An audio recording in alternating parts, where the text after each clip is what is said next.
All right, welcome back everyone to another deep dive where we, as I always, choose one really fascinating piece of writing Okay. and just sort of dig in. Yeah. Today, we are going to be looking at an excerpt from a memoir Uh-huh. called Adrift, How God's Agents Helped Me Transform My Life. It's by Andrew J. Key Jr. Now, from what I understand, it's kind of just a little window into this man's life Yeah. and how his faith kind of intertwined with his personal experiences. Yeah, I think this is going to be a pretty intriguing journey, especially because Yeah. it intertwines That's those personal experiences with his spiritual reflections. Yeah, so we start off Yes. in San Antonio, Texas, Yeah. back in the late 1930s. Yeah. Um, think about that. It's a totally different world back then. Oh, yeah. And then to think that he left school at 16 and then enlisted in the Coast Guard Mm. at just 17. Yeah. I mean, that's a big decision for someone so young. I know. What do you think about that decision in context of the time? Well, it's pretty striking, isn't it? You got to imagine the late 1930s, like America's coming out of the Great Depression. Right. And there's that looming shadow of global conflict. Joining the Coast Guard back then wasn't just a career. It was a commitment to service, you know? Yeah. Maybe even a search for stability in uncertain times. Makes you wonder, did his faith play a role in seeking out that path? Ooh, that's a good question. Yeah. And his early years in the Coast Guard definitely weren't easy. No, I'm sure they weren't. Rigorous training, constantly being relocated. I mean, the memoir really paints a picture of resilience, Yeah. being forged in those early experiences. He even went through a divorce Wow. and had 2 children during that time. Absolutely. It really speaks to the kind of grit that was likely ingrained in him, maybe even strengthened by his faith. Right. Military life, especially back then, demanded adaptability and an ability to cope with challenges, often far from home. Yeah, it makes you think about how we navigate those tough periods in our own lives, right? Right. Like those moments where we're pushed to our absolute limit. Now, in 1966, Andrew meets Marie, and she quickly becomes this grounding force. In his life, his anchor, as he calls her, she seems to have really come into his life at such a crucial time. Yeah.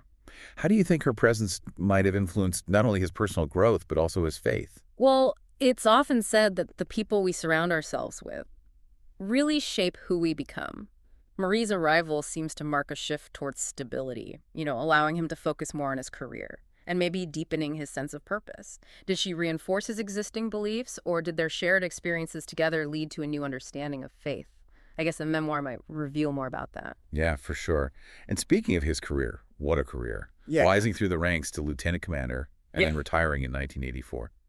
But here's the thing. Retirement wasn't a full stop for him. No. He goes into the aerospace industry and even becomes a district lighting engineer. Really? Talk about a curious mind. It really challenges our assumptions about retirement, doesn't it? It speaks volumes about his drive, his desire to constantly learn and contribute.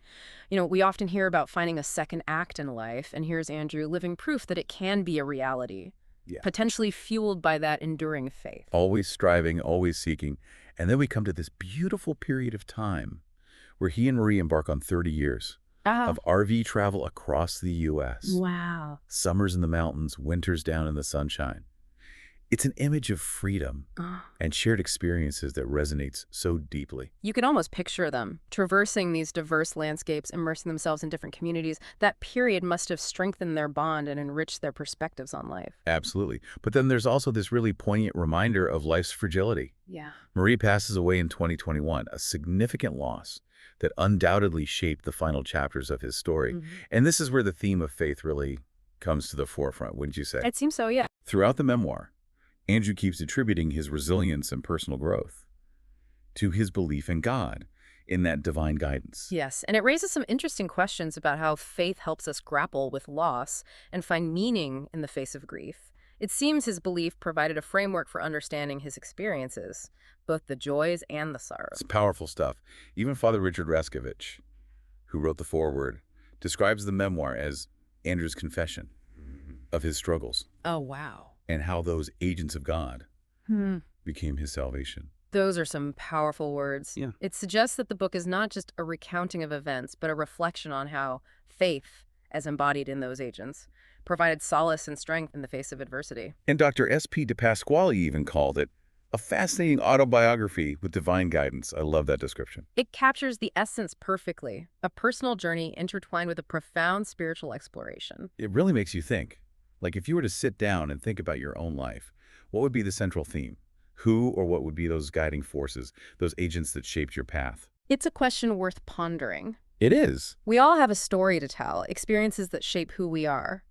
You know, we've only just scratched the surface of Andrew's story today, but I hope that this deep dive has sparked your curiosity. If you want to delve deeper into Andrew J. Key Jr.'s life and his really powerful testament to faith, I highly recommend checking out Adrift. Thanks for joining us for another deep dive.